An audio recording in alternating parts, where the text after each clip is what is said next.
Good evening friends आज मैं आप लोगों को भारतीय इतिहास के बहुत ही महत्वपूर्ण क्वेश्चंस जो मौर्य वंश, कुषाण वंश और गुप्त वंश से जो भी क्वेश्चंस पेपर में बार बार रिपीट होते हैं, मैं आप लोगों को इस वीडियो के माध्यम से कराने जा रहा हूं। फ्रेंड्स, ये सभी क्वेश्चंस लूसेंट बुक से लिए गए हैं। चलिए देरी न करते हुए शुरू करते हैं। मेरा पहला क्वेश्चन दिया है कि मौर्य वंश का संस्थापक कौन था? चंद्रगुप्त मौर्य था। और अगला क्वेश्चन है कि मौर्य वंश की प्रचलित मुद्रा थी, क्या थी मुद्रा फ्रेंड्स? पर्थी मौर्य वंश की प्रचलित मुद्रा। अगला क्वेश्चन है कि सुदर्शन झील का निर्माण किसने करवाया था? किसने कराया था? चंद्रगुप्त मौर्य ने करवाया था सुदर्शन झील का निर्माण। और अगला क्वेश्चन है कि क्या दिया है क्वेश्चन कि चंद्रगुप्त मौर्य ने जैन धर्म की दीक्षा किससे ली थी? किससे ली थी? भद्रभाव से ली थी। अगला क्वेश्चन है कि चंद्रगुप्त मौर्य के गुरु एवं महामंत्री कौन थे? चाणक्य थे। अगला क्वेश्चन है कि चाणक्य के अन्य नाम क्या थे? क्या नाम थे? विष्णुगुप्त और कौटिल्य थे चाणक्य के अन्य नाम। अगला क्वेश्चन है कि कौटिल्य रचित अर्थशास्त्र की पुस्तक संबंधित है, किससे संबंधित है? ये राजनीति से संबंधित है, ये कोई अर्थव्यवस्था से संबंधित नहीं, याद रखिएगा। अगला क्वेश्चन है कि भारत का मैकियावेली किसे कहा जाता है? किसे कहा जाता है? चाणक्य को कहा जाता है भारत का मैकियावेली। अगला क्वेश्चन है कि मुद्रा राक्षस नाटक के रचयिता कौन है? विशाखदत्त हैं। अगला क्वेश्चन है कि चंद्रगुप्त मौर्य के दरबार में आने वाला प्रसिद्ध यूनानी कौन था? मेगास्थनीज था। अगला क्वेश्चन है कि इंडिका नामक पुस्तक किसकी है? ये मेगास्थनीज की है, याद रखिएगा। अगला क्वेश्चन है कि मेगास्थनीज कौन था दोस्तों? ये था सेल्यूकस निकेटर का सेनापति था। अगला क्वेश्चन है कि सेल्यूकस निकेटर को किसने पराजित किया था? चंद्रगुप्त मौर्य ने पराजित किया था। कब? 305 ईस्वी में। अगला क्वेश्चन है कि चंद्रगुप्त मौर्य की मृत्यु कहाँ हुई थी दोस्तों? श्रवणबेलगोला में हुई थी। और कब हुई थी? 298 ईसा पूर्व में हुई थी। और श्रवणबेलगोला कहाँ पड़ता है? कर्नाटक में पड़ती है। फ्रेंड्स, इन्होंने संलेखना विधि से अपने प्राण त्यागे थे। ये एकमात्र शासक हैं जिन्होंने अपने क्या थे? संलेखना विधि से मतलब व्रत रह के, मतलब भूखे रह के इन्होंने अपने प्राण त्याग दिए थे।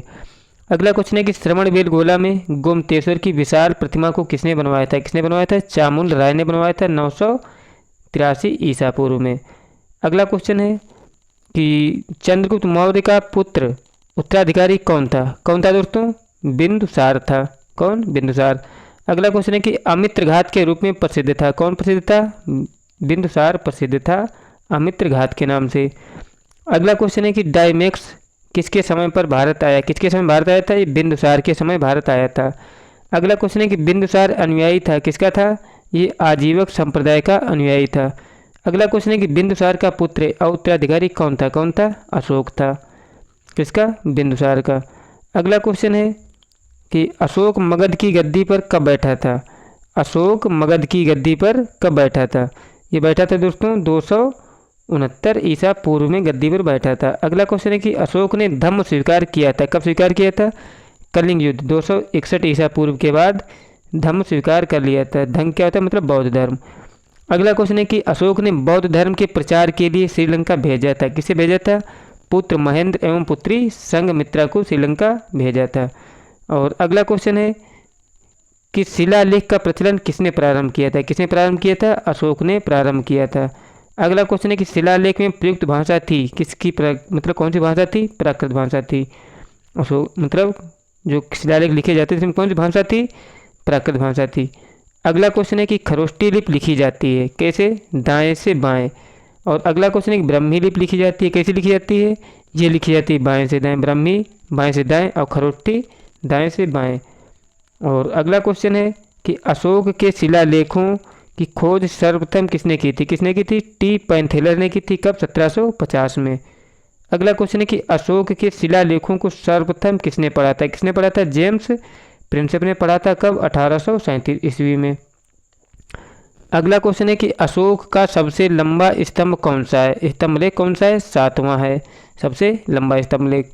अगला क्वेश्चन है कि अशोक का सबसे छोटा स्तंभलेख कौन सा है? रुम्मिन देई है, याद रखिएगा, सबसे छोटा स्तंभलेख।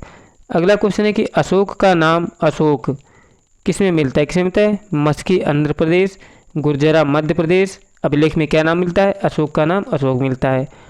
अगला क्वेश्चन है कि अभिलेखों में अशोक को क्या कहा गया है, क्या कहा गया है, देवनाम प्रिय कहा गया है अशोक को अभिलेखों में, याद रखिएगा। और अगला क्वेश्चन है कि अशोक ने स्वयं को मगध का सम्राट बताया है, किस अभिलेख में बताया था, ये भाब्रू शिलालेख में बताया था, जो कहाँ मिला है, राजस्थान में। इसमें अशोक ने स्वयं को मगध का सम्राट बताया है। अगला क्वेश्चन है कि कलिंग युद्ध का वर्णन किस शिलालेख में है, किसमें है, 13वें शिलालेख में है कलिंग युद्ध का वर्णन। अगला क्वेश्चन है कि सांची स्तूप का निर्माण किसने करवाया था, किसने कराया था, अशोक ने करवाया था सांची स्तूप का निर्माण। अगला क्वेश्चन है कि सांची स्तूप कहाँ पर है, कहाँ पर है, ये मध्य प्रदेश में है सांची स्तूप। और अगला क्वेश्चन है कि भरहुत स्तूप कहाँ है, फ्रेंड्स, ये भी मध्य प्रदेश में भरहुत स्तूप। अगला क्वेश्चन है कि श्रीनगर की स्थापना किसने की थी, किसने की थी, अशोक ने की थी। अगला क्वेश्चन है कि अशोक की मृत्यु कब हुई थी, कब हुई थी, 232 ईसा पूर्व में हुई थी अशोक की मृत्यु। और अगला क्वेश्चन है कि मौर्य वंश का अंतिम शासक कौन था, कौन था, बृहद्रथ था मौर्य वंश का अंतिम शासक।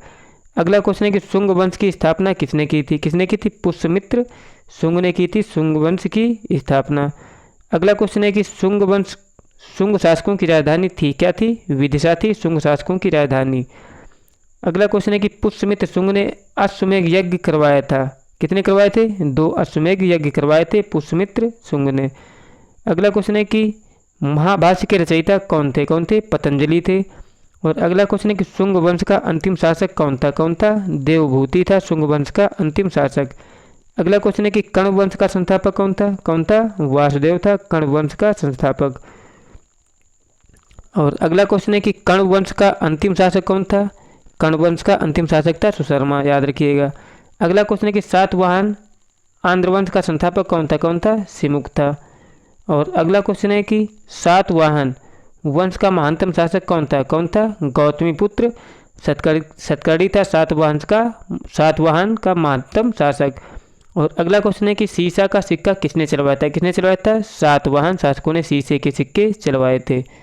और अगला क्वेश्चन है कि ब्राह्मणों को भूमि दान देने की परंपरा किसने शुरू की थी, किसने, सातवाहन के शासकों ने ब्राह्मणों को भूमि दान देने की परंपरा शुरू की थी। अगला क्वेश्चन है कि सातवाहन वंश की भाषा क्या थी, प्राकृत थी सातवाहन वंश की भाषा। और अगला क्वेश्चन है कि सातवाहन वंश की लिपि क्या थी, ब्राह्मी लिपि थी। अगला क्वेश्चन है कि हाथी गुफा शिलालेख उत्कीर्ण कराया था, किसने कराया था, कलिंग नरेश खारवेल ने हाथी गुफा शिलालेख का निर्माण कराया था। और अगला क्वेश्चन है कि भारत पर आक्रमण करने वाले विदेशी थे, कौन थे, हिंद यूनानी, जिनको इंडो ग्रीक भी कहा जाता है, ये विदेशी थे, याद रखिएगा। अगला क्वेश्चन है कि भारत आने वाला प्रथम यवन कौन था, डेमेट्रियस था भारत आने वाला प्रथम यवन। और अगला क्वेश्चन है कि प्रमुख हिंद यूनानी शासक कौन था, मिनांडर था प्रथम हिंद यूनानी शासक। और अगला क्वेश्चन है कि मिनांडर को किसने हराया था, पुष्यमित्र शुंग ने मिनांडर को हराया था। अगला क्वेश्चन है कि मिलिंद पन्नेहो ग्रंथ की रचना है, किसकी है, ये नागसेन की, मिलिंद पन्नेहो। और अगला क्वेश्चन है कि यूनानियों के बाद भारत आए, कौन आए थे यूनानियों के बाद, शक लोग आए थे, याद रखिएगा। अगला क्वेश्चन है कि शकों का सबसे प्रतापी शासक कौन था, रुद्रदामन था शकों का सबसे प्रतापी शासक। और अगला क्वेश्चन है कि सुदर्शन झील का निर्माण किसने करवाया था, रुद्रदामन ने करवाया था सुदर्शन झील का निर्माण। और अगला क्वेश्चन है कि संस्कृत में जारी पहला शिलालेख है, कौन सा है, जूनागढ़ या गिरनार अभिलेख जो है संस्कृत में जारी पहला अभिलेख है। अगला क्वेश्चन है कुषाण वंश का संस्थापक कौन था, कुजुल कटफिसेस था कुषाण वंश का संस्थापक। अगला क्वेश्चन है कुषाण वंश का प्रसिद्ध शासक कौन था, कनिष्क था कुषाण वंश का सबसे प्रसिद्ध शासक। अगला क्वेश्चन है कि कनिष्क की पहली राजधानी क्या थी, पुरुषपुर, जिसको पेशावर भी बोलते हैं। अगला क्वेश्चन है कि कनिष्क की दूसरी राजधानी थी, कौन सी थी, मथुरा थी, ये भी बहुत बार पूछा गया है, कनिष्क की दूसरी राजधानी क्या थी, मथुरा। अगला क्वेश्चन है कनिष्क के दरबार में थे कौन थे, नागार्जुन, अश्वघोष और वसुमित्र और चरक, ये सभी 4 महान व्यक्ति थे किसके, कनिष्क के राज दरबार में। अगला क्वेश्चन है कि आयुर्वेद के जनक माने जाते हैं, कौन माने जाते हैं, चरक। अगला क्वेश्चन है कि भारत का आइंस्टीन किसे कहते हैं, नागार्जुन को भारत का आइंस्टीन कहा जाता है। और अगला क्वेश्चन है कि शून्यवाद के प्रवर्तक कौन थे, नागार्जुन थे। अगला क्वेश्चन है कि सिल्क मार्ग को किसने आरंभ करवाया था? किसने आरंभ करवाया था? कनिष्क ने आरंभ करवाया था सिल्क मार्ग को। और अगला क्वेश्चन है कि शक संवत किसने चलाया था? किसने चलाया था? कनिष्क ने चलाया था। कब चलाया था? 78 ईस्वी में चलवाया था। अगला क्वेश्चन है कि राष्ट्रीय कैलेंडर आधारित है किस पर है? सबको पता होना चाहिए, शक संवत पर आधारित है राष्ट्रीय कैलेंडर। अगला क्वेश्चन है कि विक्रम संवत की शुरुआत कब हुई थी? कब हुई थी? 58 ईसा पूर्व में हुई थी विक्रम संवत की शुरुआत। अगला क्वेश्चन है कि बुद्ध की मृत्यु का निर्माण कब हुआ था? कब हुआ था? कुषाण काल में हुआ था बुद्ध की मूर्ति का निर्माण, याद रखिएगा। और अगला क्वेश्चन है कि गंधार शैली कब फली फूली थी? गंधार शैली कब फली फूली थी? ये फली फूली थी फ्रेंड्स कुषाण काल में। अगला क्वेश्चन है शुद्ध सोने के सिक्के किसने चलवाए थे? किसने चलवाए थे? कुषाण शासकों ने चलवाए थे शुद्ध सोने के सिक्के। और अगला क्वेश्चन है कि प्राचीनतम सिक्के कहलाए, क्या कहलाए थे? आहट सिक्के। अगला क्वेश्चन है कुषाण वंश का अंतिम शासक कौन था? कौन था? वासुदेव था कुषाण वंश का अंतिम शासक। अगला क्वेश्चन है कि कुषाण वंश का संस्थापक कौन था? कौन था? श्रीगुप्त था। अगला क्वेश्चन है गुप्त वंश का वास्तविक संस्थापक कौन था? कौन था? चंद्रगुप्त मौर्य था। अगला क्वेश्चन है कि गुप्त संवत चलाया किसने चलाया था? चंद्रगुप्त प्रथम ने 319 में चलाया था गुप्त संवत। अगला क्वेश्चन है कि चंद्रगुप्त प्रथम का उत्तराधिकारी कौन था? कौन था? समुद्रगुप्त था चंद्रगुप्त प्रथम का उत्तराधिकारी। अगला क्वेश्चन है कि सिक्कों पर वीणा बजाते हुए स्थित हैं, कौन है? समुद्रगुप्त हैं सिक्कों पर वीणा बजाते हुए। और अगला क्वेश्चन है कि भारत का नेपोलियन किसको कहा जाता है? किसको कहा जाता है? समुद्रगुप्त को। अगला क्वेश्चन है कि समुद्रगुप्त का दरबारी कवि था, कौन था? हरिसेन था समुद्रगुप्त का दरबारी कवि। और अगला क्वेश्चन है कि प्रयाग प्रशस्ति से जानकारी मिलती है, किसकी जानकारी मिलती है? प्रयाग प्रशस्ति से। आप लोग कमेंट करके बता सकते हो। अगला क्वेश्चन है कि भारत का नेपोलियन किसे कहा जाता है? किसे कहा जाता है? समुद्रगुप्त को कहा जाता है भारत का नेपोलियन। अगला क्वेश्चन है कि समुद्रगुप्त का दरबारी कवि था, कौन था? हरिसेन था। अगला क्वेश्चन है कि प्रयाग प्रशस्ति लेख से जानकारी मिलती किससे? समुद्रगुप्त के संबंधों से जानकारी मिलती है प्रयाग प्रशस्ति से। और मेरा लास्ट क्वेश्चन है कि समुद्रगुप्त का उत्तराधिकारी कौन था? कौन था? चंद्रगुप्त द्वितीय था समुद्रगुप्त का उत्तराधिकारी। दोस्तों मेरे द्वारा कराए गए क्वेश्चंस आपको अच्छे लगे हो तो प्लीज़ मेरा चैनल सब्सक्राइब कर लें। वीडियो अच्छा लगा तो लाइक भी करें। जय हिंद, जय भारत।